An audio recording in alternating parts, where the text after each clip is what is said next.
Thanks for joining me, everyone. I'm excited to have another guest on the Travel Collective, your photo travel guide, to talk about all the things I love: travel, play workshops, retreats, places we love. So I'm excited to have a conversation today with Christine.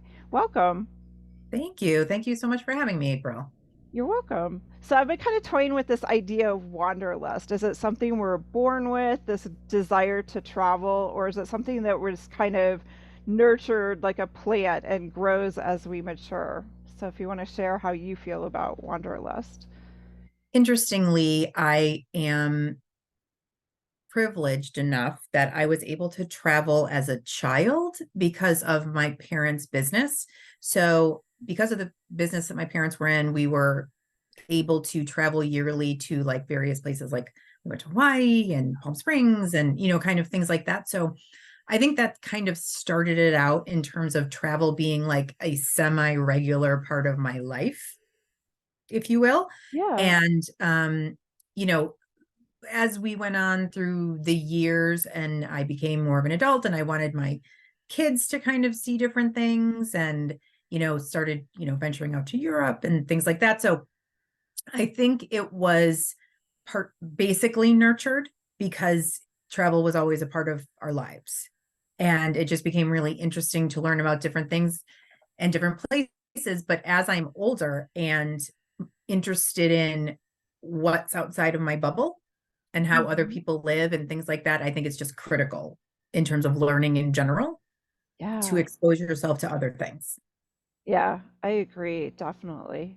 And I know pre-interview, you mentioned places, we were talking about places you would go back to, and you mentioned both Munich and New Mexico, which are Polar very, opposites. yeah, very, very different. So tell us a little Yes, bit about your experience in Munich and why Munich, like what you fell in love with there.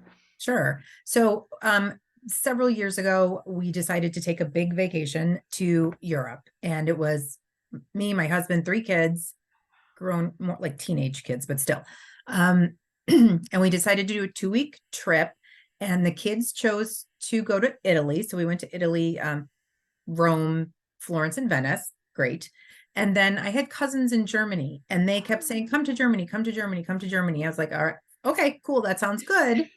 And so they kind of planned out that week in Germany. So I didn't think much about it. I just knew I was doing what they said, didn't really, you know.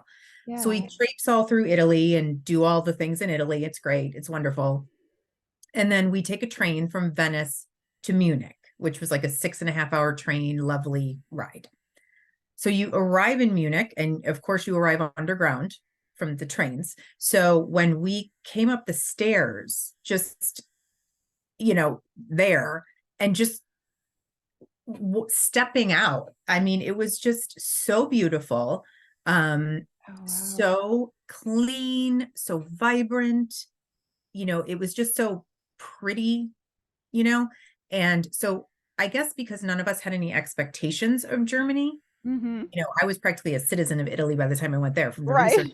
Right. But, in Germany, I didn't worry about it. Yeah. So it was just beautiful. We fell in love with the food. Loved it.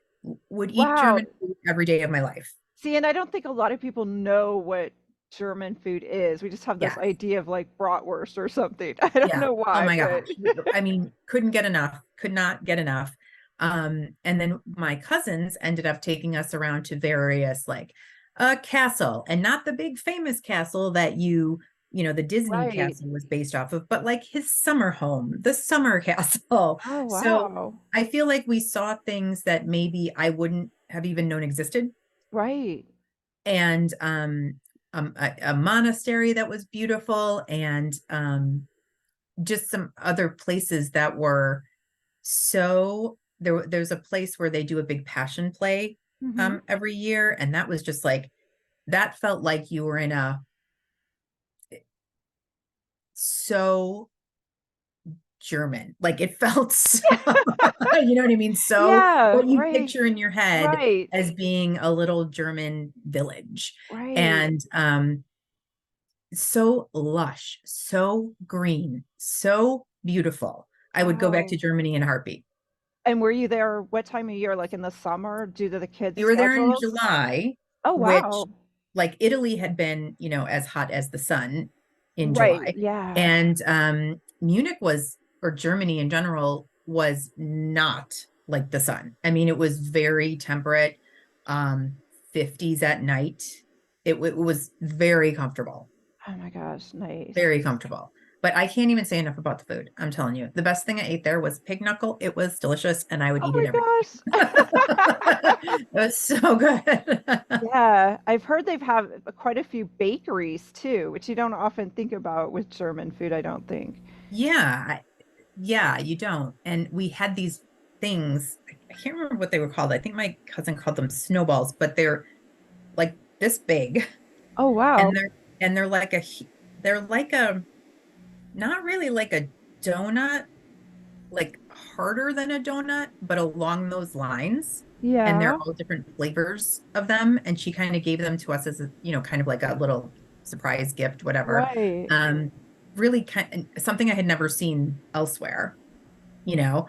Another place we went, I wish I could remember, it was a restaurant, but it was on a lake, and I got fish, and the fish was from the lake that Oh it wow. was on, and it was so delicious. It's just so Yeah. good. So love Germany. I can't plug enough for Germany because I don't think I just don't hear of people like, oh, I'm going to vacation to Europe. Let me go to Germany.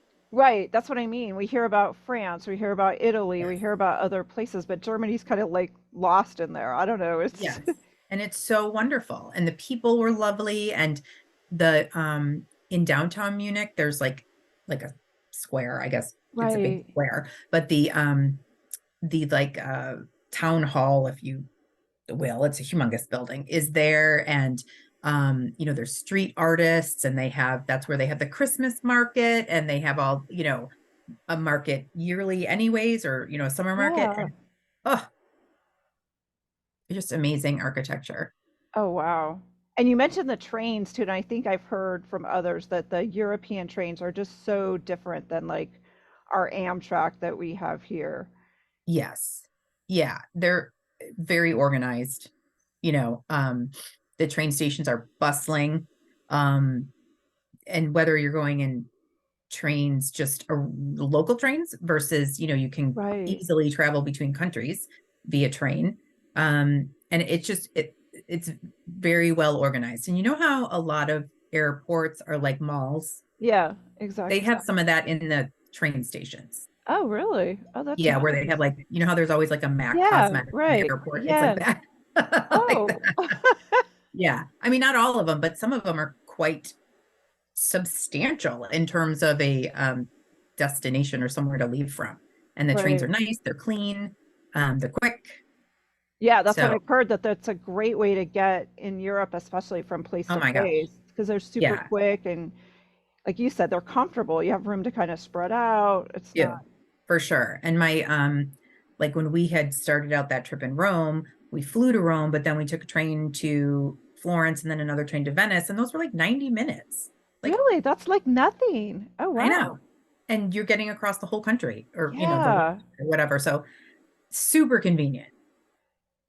I wish we had something like that here. Yeah, I wish we had something like that here because I that mean, we have saves a Amtrak, lot. obviously, but Right. I just don't think it's that fast or clean or any of that. It's just yeah, not, we're not there yet. I don't right. We're know. not there yet. We need to be there, but We, that's another right. That's a conversation. whole.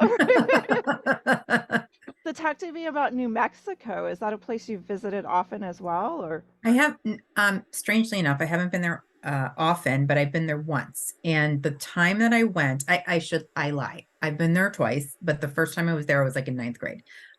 So the last time I was there, a friend of mine, my best friend, said to me one day, we were turning 50, and she said, I want to go to New Mexico and see the Georgia O'Keeffe Oh yeah. home and Right. ghost Who? ranch and all those Right. things. I said, she said, will you go with me? I'm like, yeah, that's cool. Sure. Yes, sign me up. And then we Right. had another one of our friends come as well. So we were all turning 50. So we all went. Oh, fun. It was awesome. I rented a house that was on a mountain. I mean, it was like on a mountain. Wow. There was a big drive up to, to this house. And but the view was stunning. And everything in New Mexico is beautiful. And let me try to explain what I mean by that. As a person who is, and we'll talk about this later, but as a person who is um, artsy, Right. Yeah. the landscape of New Mexico is different. I mean, I live in New York, right? So Yeah, you have seasons, you have I have seasons, I have trees. all the things, right? Right. New Mexico is there's so many different rock formations. I don't know what else to call them, mountains, rock formations, Right. whatever. And some of them are all red, Oh, and wow. some of them are like they start from red and they go to gold, and then they're like kind of off white, and then they're actually like purpley at the top. Hmm. Just so inspirational, breathtakingly beautiful. And, I didn't really know too much about Georgia O'Keeffe. I mean, other than she Right. existed. Well, my best friend's an art teacher. So Okay. she actually teaches a unit about Georgia O'Keeffe. So it was wonderful to learn about that. We went to her home. Oh, Ghost wow. Ranch was her summer home, and the different things that she loved. And one of them was this mountain, which is like a flat topped mountain, and it's called Paternal, I believe. Mhm. And we could see that from Oh, our wow. patio of our house, and she's buried, like her ashes are there. Oh, really? Oh, wow. Yes. One of her assistants took her ashes to the top and, you know, left her and whatever, left her Yeah, there. right. Because that was what she loved, and that was what was so inspirational to her. And these different, there's some famous Georgia O'Keeffe paintings that I saw the live thing, Mm, the yeah. tree, the Right, whatever, the right, mountain. right. I mean, just amazing. Yeah, And it's and such a like different, being it's amazing how much in the United States, and I've seen enough of the United States, you know what I mean, to say the differences in the landscape is so drastic, but so beautiful. And you just can't even, I would go back to I would do that same vacation again in a minute. what time of year did you go there? Because again, I've Yeah. only been to New Mexico once, and I went like before the summer because my idea of like hot and dry and all Yes. that. Yeah. We went, I think it was the end of June that we left. So we were probably there the first week of July.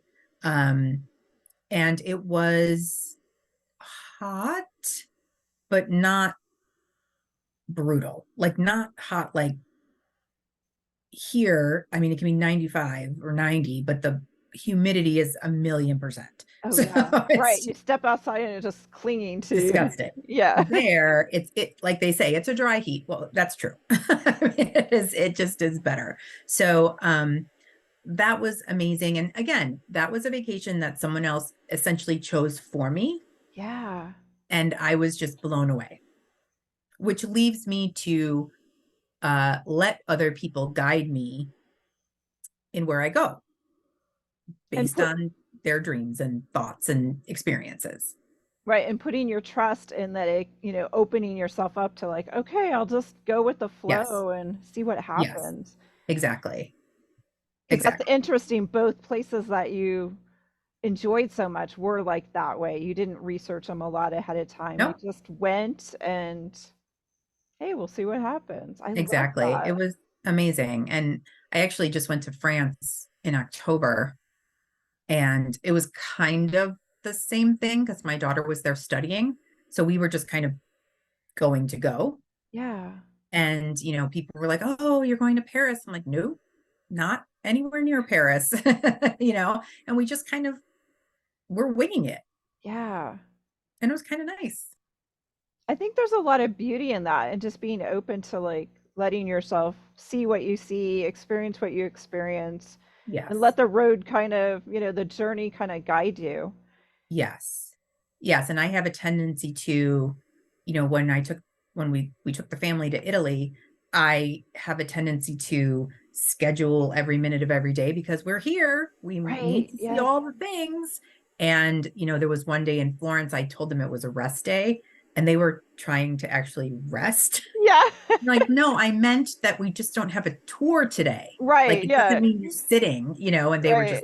were exhausted, So, But I think that's just part of like living in the United States. We have like most of us that work, up until this point of, now more people have more options, but it's been this like you're lucky if you get the 2 weeks of vacation and so right. per year, and that's not No, enough really to no, no. explore. And especially with children, I think you learn so much by just seeing different places. Even in the United States, we're so blessed with so many, Mhm. like you said, different types of landscapes and beauty and Yep. foods, even for the most Hmm. part. Yeah. And even Canada, because I mean, I already said I live in New York, but I live in Buffalo. So I Oh, live like okay. 25 minutes from Canada. So that's even so different, and Toronto's 90 minutes away. It's a beautiful city. You know, so many things to offer. And then of course, you go to the various places. I'd like to go to Vancouver and things like that, Banff, all that Oh, yeah. beautifulness out in Western Canada. So it's a good location. It's a great location because you're in I mean, there's so much close by, but I think anywhere in the United States, we really have a lot right here that we don't Yeah. often think about. Right. So Yeah. you're creative. So tell me about knitting. I think that's your choice of Yes. expression. I guess Yes. that's the way to put it. Yes. I'm a knitter. I made this that I I have know it's on. beautiful. Thank you. So So were yeah. you taught to knit as a child, or because to me it's kind of an older generation where they taught the kids how to knit and it kind of got Yeah. lost in there, and I don't know. Yes. And I see a resurgence though now. yeah, it's definitely like being cool. I want to say again, but I don't know if it was ever like cool per se. But I mean, a lot of, knitting was obviously came in the beginning out of necessity. And, you know, not that I am a, fiber historian, but I mean, wool as it comes off sheep are waterproof, basically, right? The Yeah. wool is basically waterproof. So, especially there's a very specific type of knitting that's from Ireland. It's called Gansey, and it's a technique, but it's also like the fisherman sweater type of thing. So the women would knit the fishermen, their husbands, the sweaters that could be wet Right. ish, but would still keep them warm because it's basically the water is not soaking through and everything. And those sweaters could be very elaborate, but the kind of sad thing about them is that they would put like specific designs in them that if something happened to the Oh, man, right. they could tell by the sweater. Oh, wow. I see. I didn't even know that. Yeah, I mean it's kind of like but I mean they did what they needed to do, right? Right. So Yeah. so there's all various types of wool. Anyways, I learned to knit as an adult. I was 34 years old when I learned to knit, and my grandmother taught me. So my grandmother was a crafty person of all the things, and she grew up in a time where they made their own clothes, they, did all those things, and Yeah. she sewed parachutes in World War II. Oh, wow. So yeah. So I'm from a town in Massachusetts, that Lowell, Massachusetts, which is a fiber textile mill place. And so that's where they lived. And, so she sewed parachutes and was crafty through our whole lives, was always doing something, knitting, crocheting, crewel, embroidery, quilts, whatever. She did all of it. So I'm 34 at the time, and she was, I don't know, maybe somewhere in her 60s, or she was 45 years older than me. So whatever she was. Anyways, so I said, oh, I better I think I want to learn to knit from Yeah. her, Right. So Yeah. she taught me. I was, dabbled in it for a little bit of time. I was pregnant when she taught me. So, I Right. dabbled. And then later down the road, I started to get more interested in the different things that you can do to knit, and, materials and things like that. And I went on a knitting retreat. Oh, wow. So, yes. So I found it. It was in Vermont. I love Vermont. I live in New York, but I'm a New England girl. I love Vermont. So I talked one of my friends into going with me and we went and it was amazing. Like learned so much. It was great and really kind of kicked off my love of fiber and knitting and learning new things around that.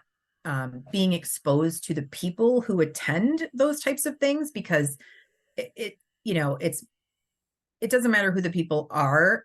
Everyone is so amazing. They just walk around thinking they're regular people, but really they're like Right. so Yeah. Right. amazing. And so as that progressed and I was going to, knitting retreats and things like that, I thought to myself, I love this community so much. I love everything about knitting. I love everything about fiber. I love everything about all of it. How can I be a part of this industry? So I'm like, okay, think about this. Am I going to be a designer? Probably not, or at least not yet.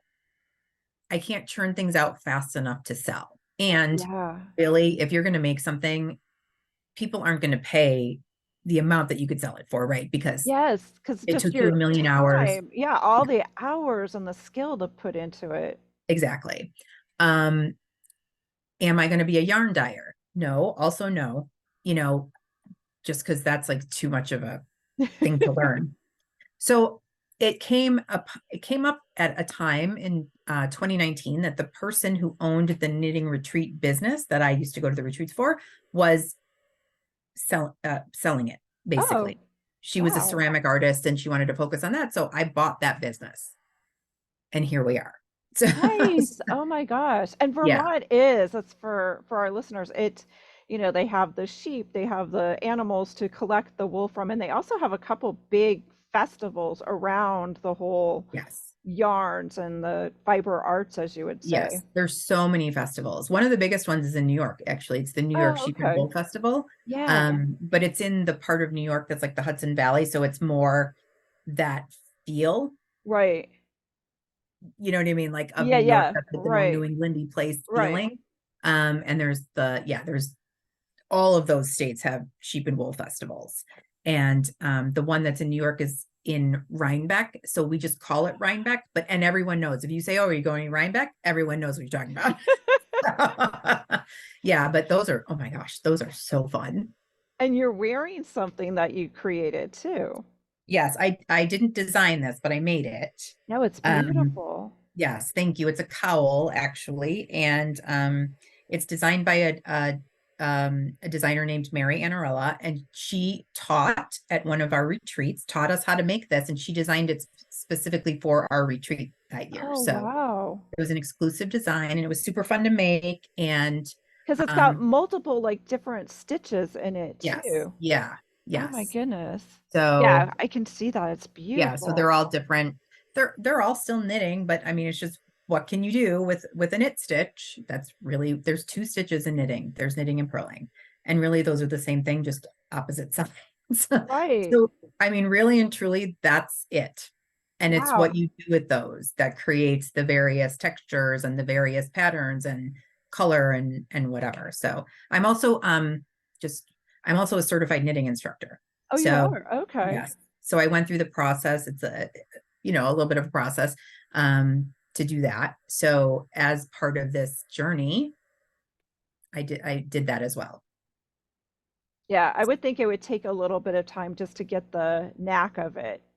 Yeah.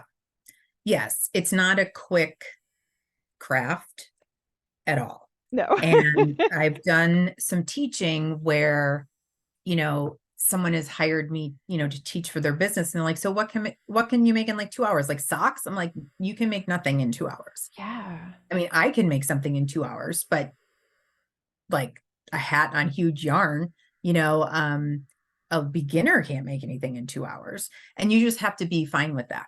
Right. I think And you that's just have to be like, this is a process. This is fun. It's fun.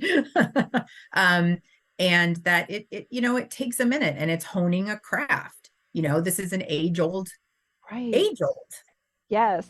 tradition. And it's just, you have to be patient with it. It's very mindful. It's very meditative. I actually personally think crochet is almost a little more meditative than knitting, but you have to get to a place where you're fine with the process, and that takes a minute. Years ago, I used to just want to die if I had to rip out. Like Oh, I made a yeah. mistake and you got to Right. go back, want to die. Well, now I'm like, well, okay, I'm learning something. Say la vie. What's the big deal? I'm not in a time crunch, you Yeah, know? So, exactly. Right. yeah. So I've learned to just kind of deal with things a little bit differently that way. And that's important. I think that just how you're the whole process of knitting, slowing down, thinking Yes. about what you're doing when you're learning, and being willing to take your time and focus just on that. I think there's a lot to be said for that. Yeah. It really and truly is. And especially for people who my friends will say to me, don't you ever just sit? And I'm like, well, I am just sitting. Like if I'm sitting, I'm knitting. So to me, that is the sitting, like that Right. is the relaxing Right. part of my day. It's not like a chore Right. to sit No. and knit. Right. It's wonderful, you know. So that is my sitting. That is my relaxation. That is my chill time, if you will. Yeah, exactly.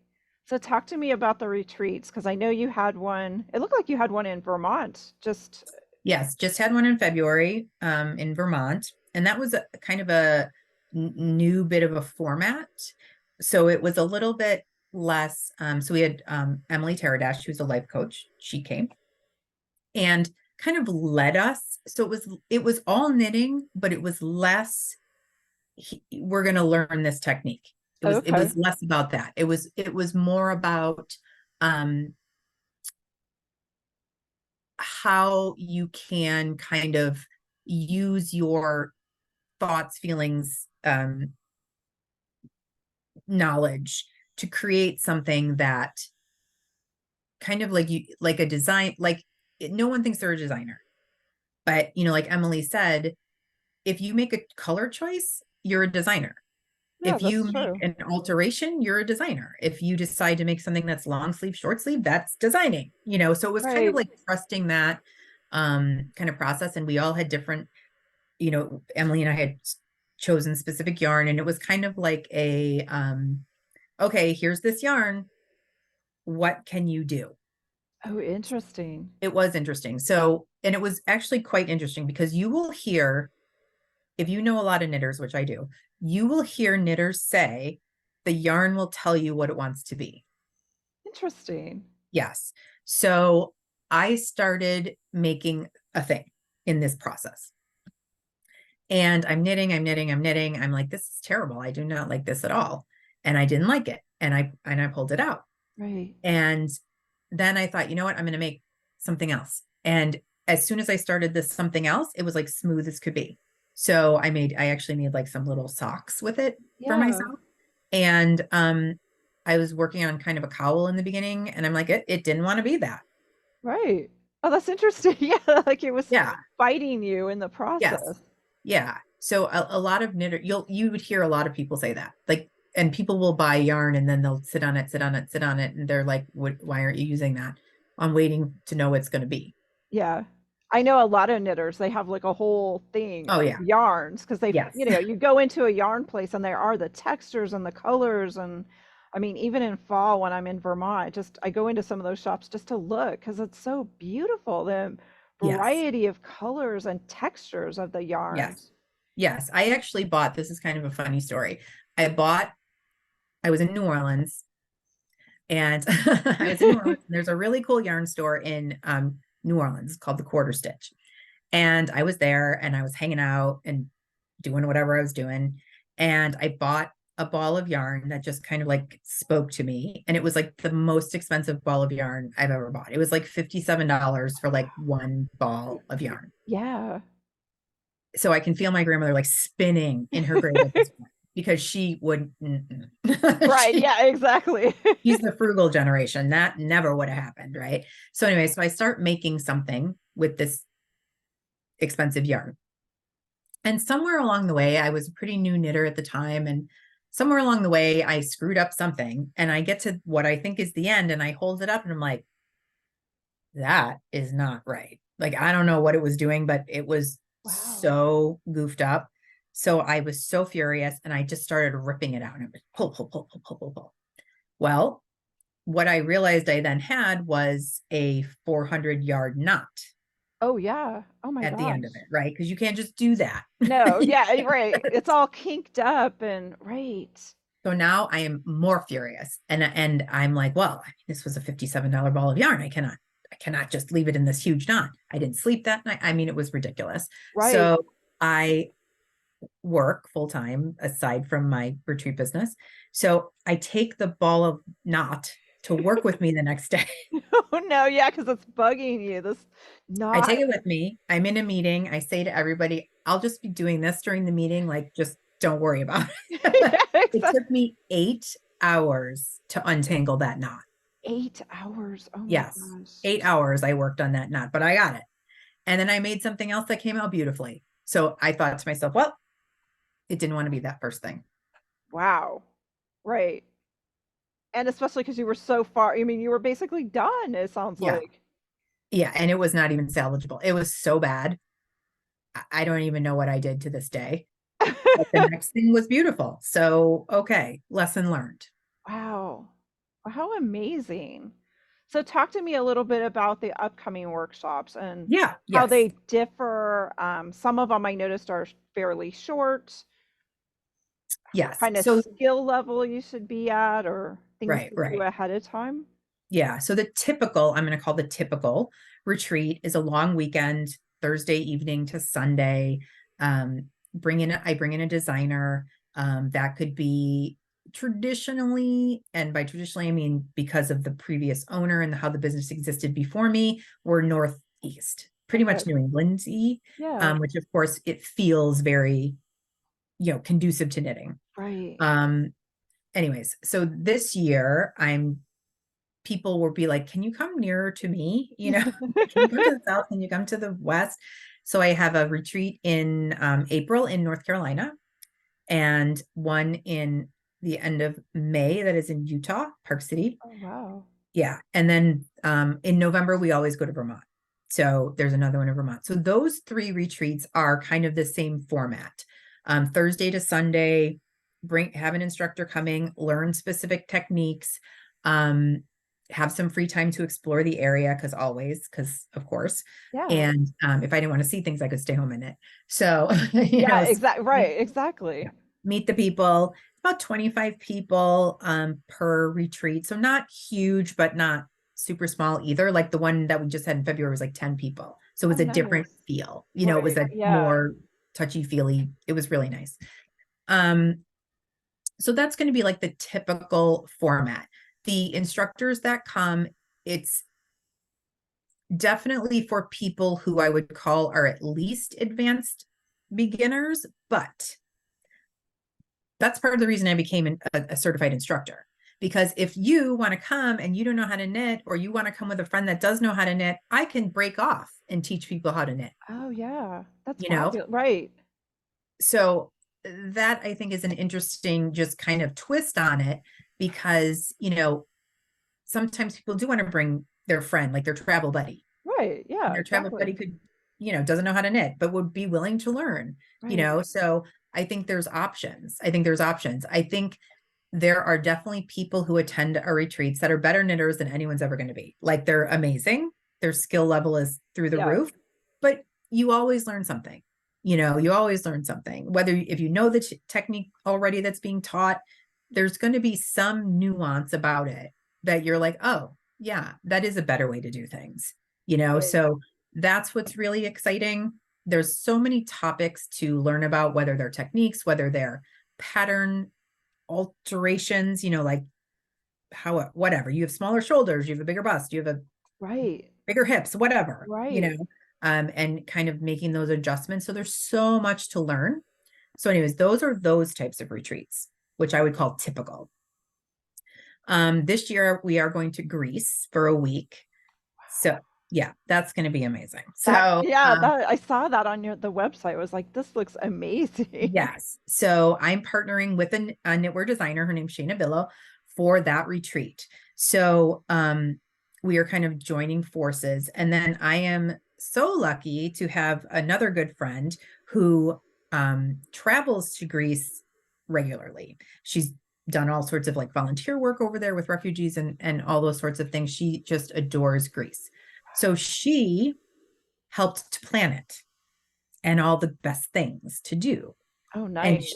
yes, and she has, because she's crafty as well, not so much knitting, but like quilting and embroidery and different things. So um, she definitely knew the vibe we were looking for. So she's like, this retreat, tour, whatever you want to call it, is top notch. Like the Oh, things that we're wow. seeing, the things that we're doing.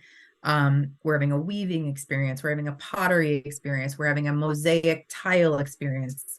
Um, we are doing a behind the scenes jewelry tour at the Benaki Museum. Oh, And then wow. Shayna is doing like a matching class that is, bead knitting and bead crochet. So, like, kind of tying in. So, a lot of the knitting things that we'll be doing are tied into the things that we're seeing. You Yeah. know? Um, it- it's just going to be something else. I mean, it's 7 nights, it's 4 days in Athens, Oh, wow. 30 in Sunio, which is on the Athenian Riviera, and that's where we'll be doing the Byzantine mosaic workshop, and it's the Temple of Poseidon is there, and Right. you Oh, know, we're taking a sunset tour. I mean, I cannot wait. I mean, it's going to be amazing. And you know what? Do you need to knit to do that? No. I was gonna say no. I would just come to be I mean, just be Just to be inspired. exactly. All the create various ways of being creative since you've worked in the tile and all the things that you just Yes. mentioned. You wouldn't Yes. necessarily have to be a full-on knitter yet. No, or at all. I mean, really, if Right. you think about just the different, it's really okay. Yes, there's crafting, but also it's so cultural. And like the weaving experience, anyone can weave. I'm sorry. I mean, I'm not saying anyone's great at weaving, but you don't have to know how to do anything to weave, right? No, The right. thing's all set up. You Yeah, you over make a under. thing, Yeah. I mean, you can do it but learn about all the amazing things. And again, weaving is one of those other things where yes, you can make a thing that's this big, but when you see the thing she's made and is Right. selling, Yeah. you're like, oh, okay, and all of that. So and the pottery experience is a technique that is, this place is the ones who figured out how to do this technique. So they make reproductions that are sold at the Louvre, Oh, wow. be, Yeah. that match whatever exhibit is there or whatever. So, I mean, that's pretty cool. Yeah, that is pretty amazing. Yeah. And then there's a section of the Benaki Museum that we're going to see that is all the Greek. Krista calls them costumes. So I guess they're like the cultural dress of the Right. various areas. And she's like, you can't even get over the fabrication of these things, the embroidery that's involved, the different embellishments and whatever. And then of course, because Krista goes there all the time, she knows all the little places to go. Right. Yes. So I can't wait. I cannot wait for that. And she would know all the amazing food Oh places. yeah. Oh, we're doing a food tour. Oh, wow. Yeah. So not only are we, of course, eating Greek food the whole time, but then we're going to do a little Greek food tour where we get all the different little bites of the most delicious things. And we're staying on a street that in Athens that is like the main like shopping street, you know, Right. and restaurant street. So it's going to be amazing. There's a rooftop bar of our hotel that overlooks the Acropolis. Oh, wow. Can you imagine just sitting up there in the evening, like you said, knitting or just Yeah, we'll looking be knitting, out? having a drink, Acropolis. I mean, come on. It's going to be That amazing. is amazing. Yes. And then next year I go to Italy, Oh, you're doing an Italy one. taking the show on the road in 2025 to Italy. It'll be in La Marche, Italy. And we're going to take over a little hotel that has like a Oh, private artist studio. They do a lot of painting workshops. So you can imagine the landscape that yeah. in view there. And that'll be more like a little village and doing like a pasta making class and doing an eco printing class and in and amongst the knitting things and just that the Greece trip is going to be an on the go kind of trip. How much can we suck in the time that we're Right. there? Right. And the Italy trip is going to be a little bit more, um, I would say relaxing, in that you're kind of staying in the one place. You're just being inspired by everything around you, creating based on what's around you, that sort of thing. So just a Right. different experience, but also equally as amazing. So how many people did you say on the Greece and the Italy trip? So the Greece trip will be about 18. Oh, nice. So there's still a few spots for that. The Italy one would actually possibly be a little bit smaller. It just kind of depends with the Italy one, basically when the rooms are full. So Right. it basically depends on who's staying with who and those Yeah, if sorts they're of things. willing to share and that kind of thing, I'm Yes. sure. Yeah. Yeah. Yeah. Oh, both sound equally amazing. Yes. So what are the dates for the Greece trip? Greece is September 15th to the 22nd this year. Italy is next year, and Italy's like just kind of soft launched at this Right. point. Right. But there's, interest, obviously. That's going to be May 30th through June 6th of 2025. Yeah, What's just a interesting about that Italy trip is you fly to Munich.